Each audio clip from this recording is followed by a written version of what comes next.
Olá, sejam todos muito bem-vindos a mais uma edição do Jornal Toda Hora. Um bom dia para você que acordou cedo e decidiu ficar bem informado aqui na Hit TV. E um incêndio de grandes proporções atinge um dos pavilhões da Ceasa, a maior central de abastecimento que fica em Irajá, na zona norte do Rio de Janeiro.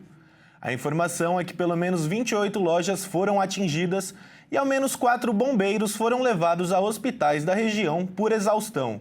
O Corpo de Bombeiros foi acionado por volta da 1h30 da madrugada para combater as chamas na Ceasa do Rio.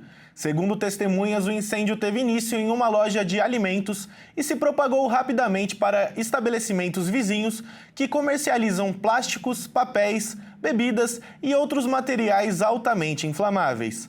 As chamas atingiram o pavilhão 43.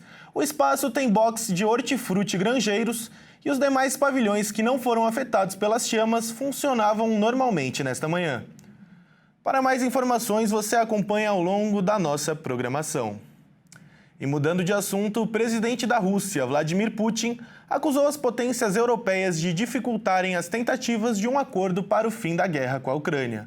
Putin disse que alguns termos exigidos pelos europeus são inaceitáveis.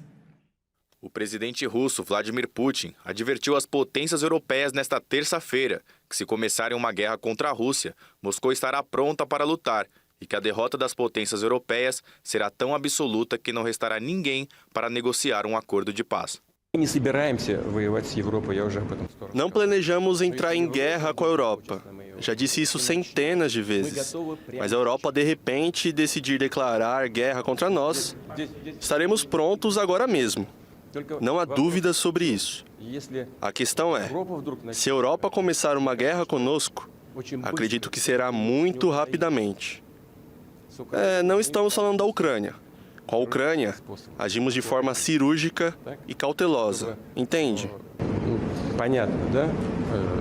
O documento original, com 28 pontos, previa concessões pesadas à Rússia, como a cessão de parte do território ucraniano, restrições à entrada da Ucrânia na OTAN e a redução do exército de Kiev. Segundo líderes europeus e a Ucrânia, essas medidas eram inaceitáveis e foram parcialmente ajustadas. Por exemplo, o efetivo militar ucraniano poderia cair para 800 mil soldados e a cessão de territórios permanece fora de questão. Apesar de afirmar que está aberto a negociações, Putin deixou claro que se a Ucrânia recusar o acordo, as forças russas avançarão e tomarão mais território. Ele também acusou países europeus de dificultarem um processo de paz e de estarem do lado da guerra, enquanto sugeriu que a Rússia age de forma cirúrgica na Ucrânia, mas que não hesitaria em ampliar o conflito em um confronto direto com potências europeias. O líder russo ainda ameaçou cortar o acesso da Ucrânia ao mar, em retaliação a ataques a navios-tanques russos no Mar Negro. A declaração ocorre em um momento de alta tensão, com a União Europeia reforçando seu preparo militar e a OTAN cogitando até ataques preventivos contra a Rússia.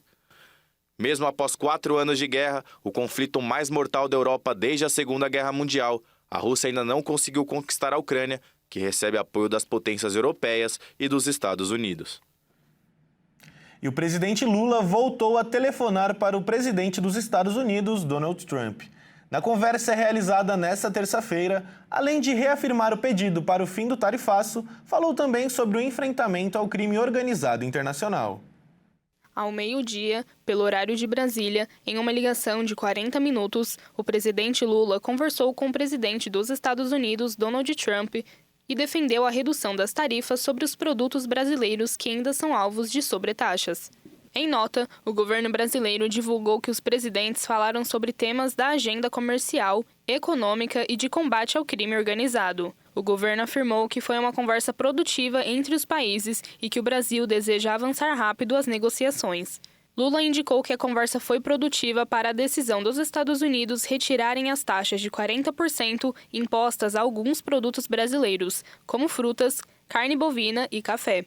O presidente do Brasil também destacou outros produtos incluídos no tarifaço e que precisam ser discutidos entre os países. Ao falar sobre o crime organizado internacional, Lula destacou a urgência de reforçar a cooperação com os Estados Unidos e ressaltou as operações realizadas no Brasil pelo governo federal para desmantelar financeiramente facções criminosas e que identificaram grupos que atuam a partir do exterior. Por parte de Trump, o presidente ressaltou total disposição em trabalhar com o Brasil e que dará apoio a iniciativas conjuntas entre os dois países.